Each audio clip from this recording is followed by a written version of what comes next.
Now, let's talk about TikTok. It said it was in the process of restoring operations over in the US after Donald Trump promised to issue an executive order to extend TikTok operations on Inauguration Day. This is what he said. As of today, TikTok is back. I said, I'll approve, but let the United States of America own 50% of TikTok. I'm approving on behalf of the United States. So whether you like TikTok or not, we're going to make a lot of money. So, Alex, it was banned, but that lasted a whole of 24 hours. Why do you think Donald Trump is saying, no, here we go, reopen TikTok again? Because Donald Trump knows what the American people want. And you saw the videos of people freaking out now that their TikTok account is closed. I mean, this is a lot of people's jobs now with this new digital media era where you can just be an influencer. So Donald Trump realizes how important that people need to have TikTok. And yes, they have our information, but every social media company has our information. So Donald Trump knows what he's doing. And this is the other kind of sad thing is you don't see enough people giving credit to Donald Trump. They're trying to give credit to Joe Biden as if Joe Biden even knows what TikTok is. He has no clue in the entire world what TikTok is, what it does. So, you know, Donald Trump deserves credit for saving the app that's so important to so many Gen Z and young people in the world. I agree. It's funding livelihoods. It's made careers out of people. I completely agree with you. I'm not supportive of a ban, a full stop. So good on Donald Trump. Now, look, billionaires are falling over themselves to kiss the ring with Donald Trump, the latest being Microsoft co-founder Bill Gates. This is what he said. Have you met with Donald Trump since the election? Yeah, I had a chance to go have a long and actually quite intriguing dinner with him. What did you discuss? What was intriguing?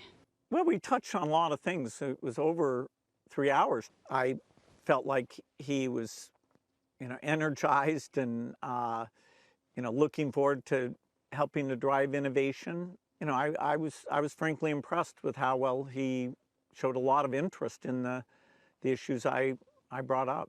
Alex, Bill Gates was a big Kamala Harris donor. What do you think's changed here with a lot of these billionaires?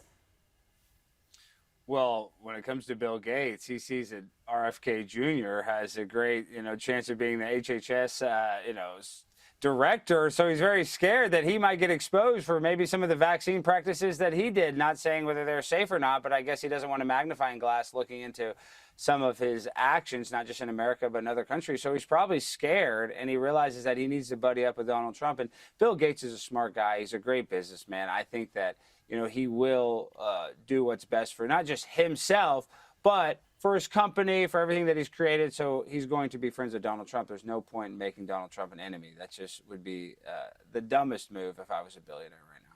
Good point. It would be a very, very dumb move. Now, look, you can always count on Alexandria Ocasio-Cortez to provide a daily dose of tragic. And here she is on the verge of tears, apparently, claiming America is on the eve of fascism. We are on the eve of an authoritarian administration. This is what 21st century fascism is starting to look like. Oh, Alex, how predictable is this woman?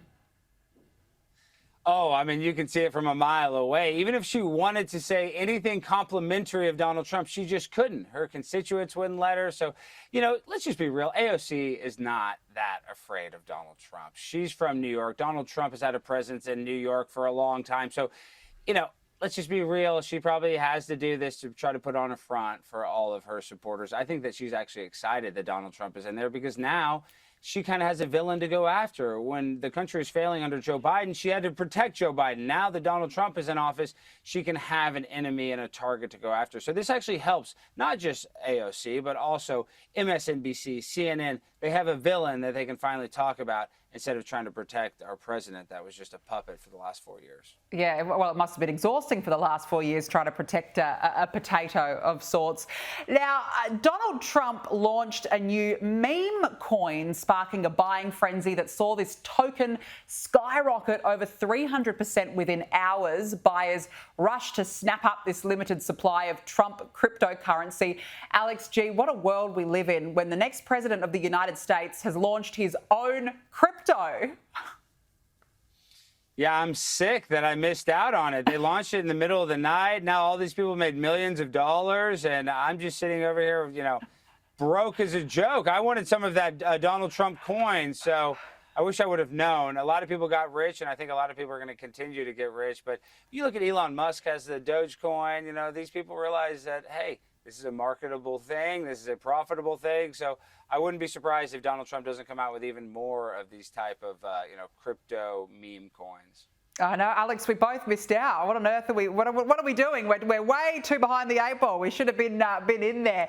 Alex Stein, always nice to catch up. Thank you very much for joining me on the show this evening.